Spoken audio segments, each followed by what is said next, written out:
মোবাইলটাও দেখছি খুব দামি, Redmi 7, সাথে রিমির রেজিস্ট্রেশন করা নতুন সিম, আর বাসায় তো ওয়াইফাই আছেই। সময়টা না হয় কেটে যাবে, কিন্তু একটা মানুষ কতক্ষণ ঘরবন্দি থাকতে পারে।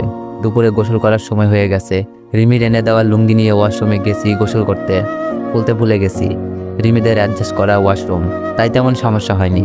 তারপরও রিমি জানতে পারলে বকতে পারে। বলেছিল গোসল করার সময় রিমি ওয়াশরুমে এগিয়ে দিয়ে আসবে। তাছাড়া সাপোর্টার আছে, ভর দিয়ে চলার জন্য রিমি এনে দিয়েছিল কিছুদিন আগে। এখন মনে হয় হাঁটতে পারবো আমি একাই। গোসল করে বের হয়ে দেখি রিমি বসে আছে, আমাকে রাগ দেখিয়ে বলছে, আপনি একা একা কেন হাঁটছেন? যদি পায়ে ব্যথা লাগতো? আপনি তো সাপোর্টার এনে দিয়েছেন, আমার মনে হয় কেউ হেল্প করতে হবে না, একাই চলতে পারবো। এগিয়ে যাওয়ার আগেই রিমি উঠে এসে আমার হাত ধরল। রিমি বলল, বেশি বুঝেন না, আসুন। কি রাগ দেখাচ্ছে, মনে হচ্ছে কতদিনের পরিচয় আমাদের। আসলে ভালো মানুষগুলো এমনই হয়, ওরা ধনী গরিব বড় ছোট কিছুই বোঝে না। ওরা বোঝে শুধু মানুষের বিপদে এগিয়ে যেতে হবে। আর ভালো মানুষগুলো অল্পতেই মানুষকে আপন করে নিতে পারে। কারো কারো চোখে এগুলো খারাপ দেখায়, আসলে এগুলোই হলো মানব প্রেম। আমি বললাম, একটা কথা বলবো? রিমি বলল, জি বলেন। ততক্ষণে আমি বিছানায় বসে আছি। আমি বললাম, রুমে থাকতে থাকতে কেমন যেন লাগছে, এমনিতেই মন খারাপ আব্বু আম্মুর জন্য। আজ বিকেলে কি আপনাদের ছাদে নিয়ে যাবেন? রিমি বলল, আপনাকে তো হাঁটতে মানা করছে, বারান্দায় বসে গল্প করব, মন ভালো হয়ে যাবে, ওকে? আমি বললাম, আচ্ছা ঠিক আছে। আচ্ছা, আমি খাবার নিয়ে আসছি, প্রস্তুত থাকেন। রিমি খাবার আনতে চলে গেল। বুঝি না এমনও ভালো মিশুক মেয়ে হয়। আপনাদের কি মনে হচ্ছে এগুলো শুধু গল্পতেই সম্ভব? না, এগুলো সম্ভব, আমার সাথে এমনই হচ্ছে। দুপুরে খাবার খেয়ে নিলাম। আমি যেই রুমে থাকি এখানে বারান্দাও আছে, আজ প্রথম জানলাম। বিকেলে রিমি আসলো গল্প করার জন্য। রিমি বলল, কি করছেন? আমি বললাম, কিছু না, শুয়ে আছি। রিমি বলল, বারান্দায় যাবেন না? না, রুমেই থাকি, পাটা যত তাড়াতাড়ি ভালো হয় ততই মুক্তি।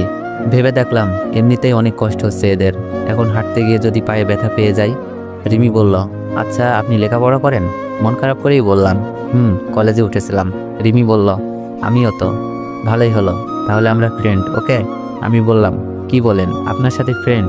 রিমি মন খারাপ করে বলল, কেন, আমাকে পছন্দ হচ্ছে না? আমি বললাম, কি বলেন, আপনার মতো মেয়ে হয় নাকি? রিমি বলল, তাহলে তুমি করে বলবা, ওকে? আমি বললাম, আমি আপনি করেই বলবো, আপনি তুমি করে বললেন। রিমি বলল, না, ফ্রেন্ডকে কখনো আপনি বলা যায় না। আমি বললাম, আচ্ছা তুমিই বলবো। রিমির সাথে গল্প করতে করতে রিমির জীবনের খারাপ সময়ের কথা শুনতে পাই। রিমির জীবনের গল্পটা খুবই কষ্টের, যা শুনে চোখের কোণে পানি জমে যায়। হয়তো প্রতিটি মানুষের জীবনে এরকম একটি গল্প থাকে, কেউ কেউ প্রকাশ করে, কেউ বলতে পারে না, নিজের ভেতরেই কবর দিয়ে দেয়। রাত তখন 9টা, খাওয়া দাওয়া শেষ করে ভাবিকে আমার নতুন নাম্বারে কল দিলাম, কিন্তু ভাবির নাম্বার বন্ধ দেখাচ্ছে।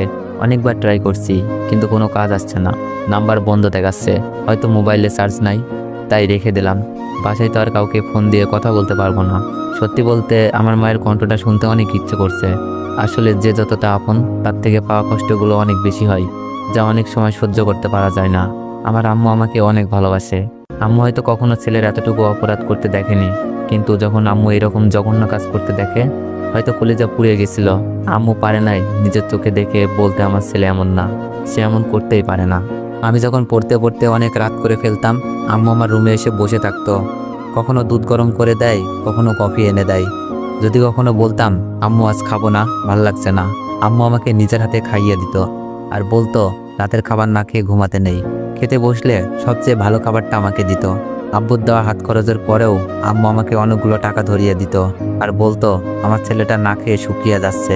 আজ মায়ের আবদারগুলো খুব মনে পড়ছে। আম্মু বেঁচে থাকতেই আম্মু বলার অধিকারটা হারিয়ে ফেলছি। এর থেকে আর কষ্টের কি হতে পারে আমার জানা নেই। হয়তো যাদের মা নেই তারাই বুঝবে মাকে মনে পড়া কতটা কষ্টের। পরের দিন সকালে ফ্রেশ হয়ে নাস্তা করে ভাবির নাম্বারে আবারও কল দিলাম, কিন্তু এখনও নাম্বারটা বন্ধ পাচ্ছি। ভাবির মোবাইলে কি হলো, মন খারাপ করে বসে আছি। রিমি এসে বলল, অনেক মন খারাপ কেন? মন খারাপ করে বললাম, ভাবির নাম্বারটা বন্ধ পাচ্ছি কাল রাত থেকে। রিমি বলল, মন খারাপ কইরো না, হয়তো মোবাইলে কিছু একটা হয়েছে। আমি বললাম, কি জানি। রিমি বলল, অনেক, তোমার সাথে দেখা করতে আমার একটা ফ্রেন্ড এসেছে। আমি বললাম, আমার সাথে কে দেখা করবে? রিমি বলল, আমার এক ফ্রেন্ড, বললাম না? আমি বললাম, কিন্তু আমার সাথে কেন দেখা করবে?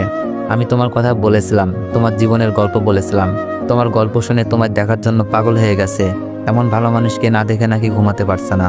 রিমির কথা শুনে কেমন যেন হাসি পাচ্ছে, কিচ্ছু বললাম না। রিমি মেয়েটাকে রুমে নিয়ে আসলো, মেয়েটার সাথে কথা হলো, খুব ভালো লাগলো কথা বলে। মানুষের কষ্ট বোঝার মতো মন আছে মেয়েটার। বিকেলে ভাবিকে আবারও ফোন দিলাম, কিন্তু একই অবস্থা, বন্ধ পাচ্ছি। এভাবে কেটে গেল 2 দিন, কিন্তু ভাবির ফোন এখনো বন্ধ পাচ্ছি। বাসার সাথে যোগাযোগ কি তাহলে একেবারেই বন্ধ হয়ে গেল? তোমার প্রতি অনুভূতি গল্পের 6 নম্বর পার্ট। আর এই পার্টটি অনেক বেশি ইন্টারেস্টিং হতে চলেছে। তো চলুন বেশি কথা না বলে গল্প শুরু করা যাক। কিন্তু কেন, কি হয়েছে কিছুই বুঝতে পারছি না। এভাবে কেটে গেল 2 দিন। এখন আমি মোটামুটি হাঁটতে পারি সাপোর্টারগুলো নিয়ে। রিমির সাথে সম্পর্ক বন্ধুত্বের মতো হয়ে গেছে, আর আন্টির পরিবারও আমাকে একজন সদস্য মনে হচ্ছে। আর এই কয়েকদিন ভাবির নাম্বার বন্ধ পেয়েই যাচ্ছি। আজ রিমির আব্বু বাসায় এসেছে, আমাকে দেখে গিয়েছে, আমার সব রকমের হেল্প করবে বলে গিয়েছে।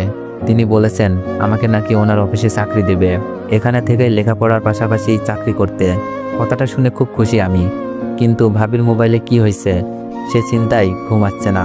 রাতে খাবার খাওয়ার পর ভাবির নাম্বারে আবার কল দিলাম, রিং হচ্ছে। আমি উত্তেজিত হয়ে যাই, মোবাইল কি ঠিক হলো? ভাবি ফোন রিসিভ করে বলল, হ্যালো, আসসালামু আলাইকুম। আমি বললাম, ভাবি আমি অনিক, কেমন আছো? তোমাকে ফোনে পাই না কেন, মোবাইল বন্ধ দেখায়? ভাবি বলল, অনিক আমি ভালো নেই। তাই বলেই ভাবি অযোধ্যায় কান্না করতে শুরু করে দিল। আমি বললাম, কেন ভাবি, কি হয়েছে আমাকে বলো? ভাবি কান্না সুরে বলল, বাসায় আমাকে নিয়ে নানা রকমের কথা চলছে। আমি বললাম, কি কথা, আর মোবাইল বন্ধ ছিল কেন? ভাবি কান্না করছে আর বলছে, তোমার সাথে ওই দিন কথা বলার পর তোমার ভাইয়া শুনে ফেলে আমি যে তোমার সাথে কথা বলতেছি। তাই সে আমাকে পতিতা, রাস্তার মেয়ে, আরো কত কি বলে বকা দিছে। আমি বললাম, আমার সাথে কথা বলছো বলে তুমি পতিতা হয়ে গেলা? কথাটা শুনে খুব খারাপ লাগছিল। ভাবি বলল, বলে তোমার মতো ধর্ষক যে চাচাতো বোনকেও ছাড়ে নাই, তার সাথে কোনো ভালো মানুষ কথা বলতে পারে না। যাদের চরিত্র খারাপ তারা এইসব ছেলেদের সাথে কথা বলে। আমার নাকি তোমার সাথে অবৈধ সম্পর্ক আছে। বাসায় সবাইকে ডেকে বলতে থাকে। ভাবির কান্না আর অপবাদে আমারও কান্না আসছে। কারো ভালো করতে গিয়ে কারো খারাপ করে ফেললাম না তো? আমি বললাম, তারপর কি হলো? তারপর আমাকে বাসার সবাই নানা রকমের কথা বলতে থাকে, সাথে মিথিলাও। আমি সবাইকে বলি তুমি নির্দোষ ছিলে, তোমার কাছে ভিডিও ছিল, কিন্তু মিথিলা সুমিত জামের সম্মানের কথা ভেবে বলি নাই, আমাকেও বলতে দেয় নাই। ভাবির কান্নার কারণ হয়ে দাঁড়ালাম আজ। মিথিলাও কথা শোনাচ্ছে ভাবিকে, যার জন্য এত কিছু সে এখন সাধু। এই কথা শোনার পরে সবাই তোমার ভাইয়ার সাথে তাল মিলিয়ে আমাকে বাসা থেকে বের করে দেয়। আমি এখন আম্মুর বাসায় আছি। এখানে আসার পর আম্মু আমাকে নানা কথা বলছে অনেক। এটা আমি কি করলাম? নিজের ভাবির সংসার ধ্বংস করে দিলাম। আমি কিছু বলতে পারছি না, শুধু কান্না করছি। আমার জন্য ভাবির সংসার ভেঙে যাচ্ছে। ভাবি বলল, অনেক কান্না করছো কেন? কান্না করছি আর বলছি, ভাবি আমাকে মাফ করে দিন প্লিজ, আমার জন্য তোমার সংসার ভেঙে গেল। ভাবি বলল, অনেক এইসব নিয়ে ভেবো না, তুমি ভালো আছো তো? কান্না সুরেই বললাম, না ভাবি, তোমার কথা শুনে মনে হচ্ছে এখনই বাসায় এসে ভিডিওটা দেখাই, কিন্তু আমার কাছে তো এখন ভিডিওটাও নাই। অনেক আমাকে নিয়ে চিন্তা করো না, আম্মু আসছে, পরে তোমাকে ফোন দিব। ভাবি ফোনটা রেখে দিল। ভাবির জীবন আমি কাল হয়ে গেলাম। ভাবির জীবন সুন্দর, আর মিথিলাকে শাস্তি দিতে ভিডিওটা আমার লাগবেই, যা মোবাইলের সাথে সাথে হারিয়ে গেছে। তাহলে কি আমাদের আর নির্দোষ হওয়া হলো না, নাকি সারা জীবন অপবাদ নিয়ে বেঁচে থাকতে হবে? আমার কথা বাদ দিলাম, ভাবির কি হবে? আমি কান্না করছি রুমে বসে বসে, হয়তো কান্নার আওয়াজ কেউ শুনে ফেলেছে। রিমি, আঙ্কেল, আন্টি আমার কাছে এসে কান্নার কারণ জানতে চাইলো। আমি সব কিছু বললাম। আমার কথা শুনে ওদের চোখের কোণেও পানি। হয়তো ভিডিওটা থাকলে আজই রওনা দিত আমাদের বাসায়। ওরা নিজেদের অপরাধী মনে করছে। তাদের ছেলেকে বাঁচাতে গিয়ে মোবাইলটা ভেঙে যায়। মোবাইলে মেমোরিও ছিল না যেখানে এটা থাকতে পারে। আমি তাদের বলি, এটা আমার ভাগ্য মাত্র, হয়তো আল্লাহ এর থেকে ভালো কিছু দিতে চাচ্ছে। এভাবে কেটে যায় 2 দিন। ভাবির সাথে প্রতিদিনই কথা হয়। ভাবি চাচ্ছে সবকিছু যেন আগের মতো হয়ে যায়, কিন্তু ভাবিও জানে আমার কাছে ভিডিওটা নাই, তাই আল্লাহ ভরসা বলেই থাকতে হচ্ছে। কিন্তু আজ নিজেকে বড় মনের মনে না হয়ে একটি পরিবারের ধ্বংসের কারণ মনে হচ্ছে। মিথিলাকে সম্মান নিয়ে বাঁচাতে এই ত্যাগ স্বীকার করলাম। আজ মিথিলা ভাবিকে কথা শোনাই। মিথিলা সবকিছুই ঠিকঠাক আছে, শুধু আমাদের পরিবারে নেমে এসেছে কষ্টের ঝড়। বিকেলে হাঁটতে হাঁটতে ছাদে যাই। আজ প্রথম কষ্ট করে হলেও ছাদে আসলাম।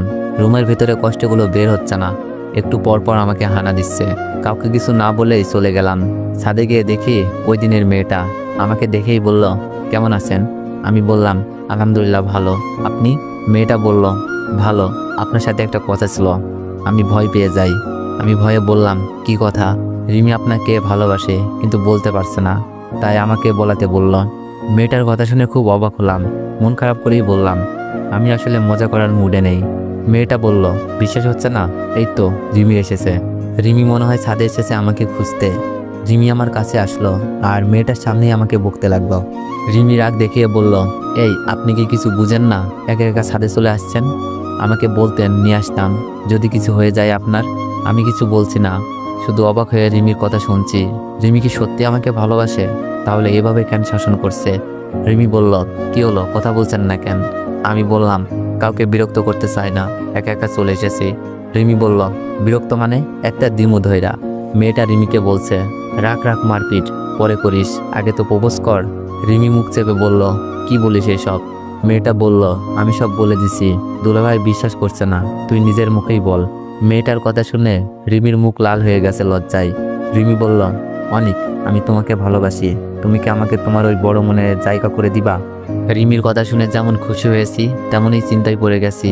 রিমির ব্যবহার, আমার প্রতি ভালোবাসার টান, সেগুলো আগেই লক্ষ্য করেছি। যা দেখছি, রিমির মতো মেয়েকে জীবনসঙ্গিনী হিসাবে পাওয়ার আকাঙ্ক্ষা জাগে। কিন্তু আমি ভাবছি অন্য কথা। রিমিকে পরে বলবো বলে ছাদ থেকে চলে আসি আর ভাবতে থাকি রিমির সাথে রিলেশনে যাওয়া আমার ঠিক হবে কিনা। তো এভরিওয়ান, নেটওয়ার্ক চাইলে একটু বেশি বেশি কমেন্ট করুন আর একটু বেশি বেশি কপলিং করে দিও। আর যারা যারা ইউটিউব থেকে ভিডিওটি দেখছেন সবাই একটু সাবস্ক্রাইব করে দিন। ধন্যবাদ।